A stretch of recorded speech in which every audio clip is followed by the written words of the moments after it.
Halo sahabat Hits Kreatif, kembali lagi bersama saya. Kali ini Anda kembali ditemani oleh sahabat Hits Kreatif. Kira-kira apa yang akan kita bahas pada kesempatan ini? Yuk ikut terus video ini dan jangan lupa like, komen, dan subscribe di channel saya. Jika Anda penasaran dengan video-video saya yang akan ditampilkan di kali berikutnya, jangan lupa aktifkan lonceng notifikasi Anda agar secara langsung Anda terupdate dengan video-video saya setiap harinya. Oke sahabat, jika Anda penasaran, yuk langsung saja kita masuk pada poin pembahasan kita. Kali ini kita akan membahas tentang politik yang panas dibicarakan terutama di daerah Manggarai. Oke sahabat, kira-kira tentang politik seperti apa yang akan kita bahas pada kesempatan ini? Oh iya, kali ini kita akan membahas tentang pandangan rakyat jelata terhadap calon bupati terutama di daerah Manggarai. Anda penasaran? Yuk kita dengar secara langsung bagaimana pandangan masyarakat Manggarai terhadap calon bupati di Manggarai. Oke, Bapak, boleh kita perkenalan dulu? Nama Bapak siapa? Saya Big Man. Big Man. Oke Bapak Big Man. Oke sahabat, kali ini kita ditemani oleh Bapak Big Man dari mana Pak? Saya orang Satarmese. Oke, dari Satarmese. Bagaimana menurut pandangan Bapak terkait dengan calon bupati Manggarai? Karena ada dua paslon ya Pak, kalau saya tidak salah. Jadi menurut Bapak kira-kira siapa yang berhak untuk menduduki kursi bupati di Manggarai, terutama di Manggarai Tengah? Kalau pendapat saya, keempat orang yang maju adalah putra terbaiknya orang Manggarai. Jadi soal siapa yang akan menang dan siapa yang akan duduk di kursi itu merupakan permainan waktu, dan itu merupakan kesempatan bagi seseorang yang menurut Tuhan dia tepat untuk memimpin Manggarai di 5 tahun yang akan datang. Dan sebagai masyarakat, yang pertama kita menginginkan sosok pemimpin yang bisa menjawab masalah dari golongan besar masyarakat, bukan segelintir orang yang memanfaatkan momen politik untuk mengenyangkan diri sendiri. Kita pengen sosok yang akan dipilih dan yang akan mewakili masyarakat Manggarai di 5 tahun ke depan itu adalah betul-betul orang yang bisa menjawab persoalan yang sedang dihadapi oleh masyarakat Manggarai saat ini. Ya, persoalan-persoalan yang dihadapi oleh masyarakat Manggarai sekarang itu terutama ya mungkin pemberdayaan ekonomi salah satunya ya. Karena kita lihat bahwa Manggarai ini sebenarnya sangat potensi untuk di bidang pertanian, cuma belum ada pemimpin yang mencoba untuk menggerakkan ini. Sebenarnya kan kita semua paham bahwa karakter Manggarai itulah karakter pertanian, dan begitu banyak hal sebenarnya bisa tercipta dari pertanian ini. Nah, kita pengen pemimpin yang akan terpilih di 5 tahun kemudian ke depan ini betul-betul bisa menjawab dan memberikan inovasi terhadap lingkungan atau di aspek pertanian ini gitu. Jadi yang pertama mungkin bisa menghidupkan lahan-lahan tidur. Yang kedua mungkin bisa membangkitkan dan memaksimalkan kembali lumbung-lumbung pangan yang ada di Manggarai. Nah, kemudian ada juga bagian perkebunan kayak kemiri atau cengkeh. Ya, saya pikir tugas dari pemimpin itu adalah menemukan marketnya, dan itulah sebenarnya yang menjadi kendala di Manggarai, yaitu masyarakat dibodohi oleh orang yang punya informasi, ya terutama teman-teman kita yang Chinese ataupun teman-teman yang bergerak di bidang jual beli hasil bumi ya.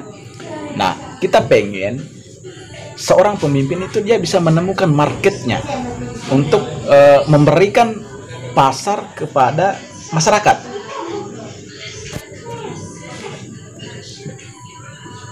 Oke. Nah, ketika seorang pemimpin bisa menghadirkan market yang tepat untuk penghasilan atau hasil bumi dari masyarakat atau petani yang dimaksud di sini, ya, saya yakin dan percaya Manggarai ke depan akan lebih baik. Manggarai ke depan akan menjadi sebuah contoh yang baik bagi kabupaten lain gitu loh. Sehingga saran saya untuk masyarakat Manggarai, pilihlah orang yang tepat, siapapun yang ada dalam hati kalian. Entahkah itu pasangan A, entahkah itu pasangan B. Yang terpenting dia bisa menjawab persoalan yang ada. Kemudian salah satunya tadi, menurut saya kendala paling besar itu adalah pemimpin belum bisa menghadirkan market buat hasil bumi yang mereka kerjakan. Sehingga tidak ada suatu semangat dari petani ataupun pekebun itu untuk bekerja lebih keras lagi untuk menghasilkan dan merawat tanaman mereka. Karena itu tadi, mereka tidak tahu nanti ketika hasilnya banyak dikemanakan. Nah, jadi menurut saya, buat teman-teman, jadilah pemilih yang rasional, jadilah pemilih yang pintar, yang betul-betul memilih pemimpinnya itu yang bisa merakyat dan menjawab kebutuhan rakyat, dan juga bisa menciptakan inovasi-inovasi baru. Kemudian mungkin itulah untuk para petani. Nah, untuk teenagers, untuk pelajar ataupun mahasiswa, setidaknya dia bisa membuka ruang kepada mahasiswa ataupun pelajar supaya bisa mereka mengembangkan diri. Salah satunya adalah mungkin kita ambil contoh kayak di Jakarta gitu kan, mereka menciptakan sebuah semacam sebuah organisasi untuk mentreat atau memberikan skill kepada orang-orang muda kita, karena kita tahu bahwa ke depan ekonomi itu tidak hanya berbicara tentang pertanian, tidak hanya berbicara tentang hasil-hasil bumi.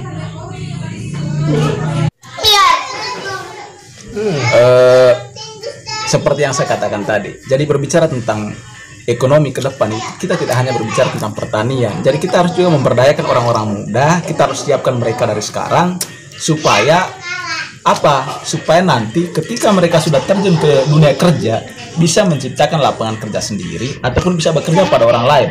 Karena apa? Hal itu tidak diajarkan di sekolah. Makanya pemerintah ataupun bupati yang akan terpilih, dia harus menyediakan wadah untuk menyiapkan teman-teman muda ini untuk siap terjun ke dunia kerja ataupun menciptakan lapangan kerja sendiri. Seperti itu. Jadi menurut saya, teman-teman muda, dukunglah orang-orang, dukunglah pemimpin, dan pilihlah pemimpin yang bisa, yang pertama, membuka peluang dan menciptakan peluang untuk teman-teman muda. Untuk para petani, pilihlah pemimpin yang bisa menghadirkan market buat kamu supaya hasil bumi kamu itu bisa dijual dan bisa mendatangkan keuntungan buat teman-teman petani. Buat para nelayan juga demikian. Kalau ada pemimpin yang bisa menyediakan fasilitas buat teman-teman nelayan untuk setidaknya bisa membantu pekerjaan teman-teman nelayan untuk bisa melaut dengan baik, kemudian bisa memasarkan ikan-ikannya, kemudian bisa menciptakan suatu pasar yang sehat untuk menjual ikan, bukan hanya di Manggarai. Kalau boleh ya kita jual ke luar, kemana. Intinya pilihlah pemimpin yang bisa mencarikan pasar untuk semua hasil jerih payah dari teman-teman. Ya, mungkin itu yang bisa saya tanggapi. Mungkin itu sebuah pemikiran dari saya sebagai masyarakat Satar Mese khususnya. Jadi saya berharap teman-teman pemilih, pilihlah pemimpin yang betul-betul sesuai dengan perasaan kamu. Menurut kamu si A ini cocok nggak memimpin saya 5 tahun ke depan? Karena apa? Teman salah pilih hari ini berarti teman akan merasa rugi selama 5 tahun ke depan. Ya, mungkin itu dari saya.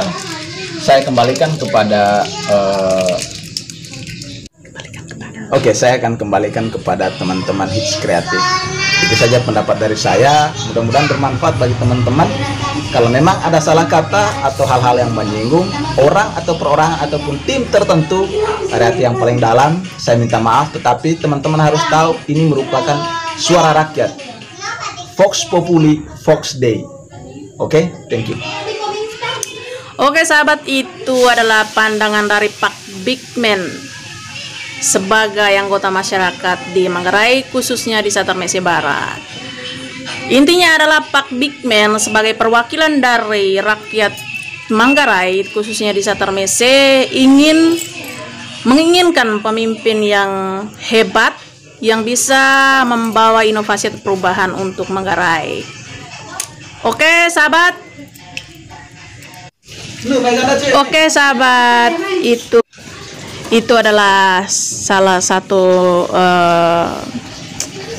permintaan atau harapan dari masyarakat Manggarai terkait dengan pemimpin yang akan menduduki kursi bupati di Manggarai. Berharap yang menjadi pemimpin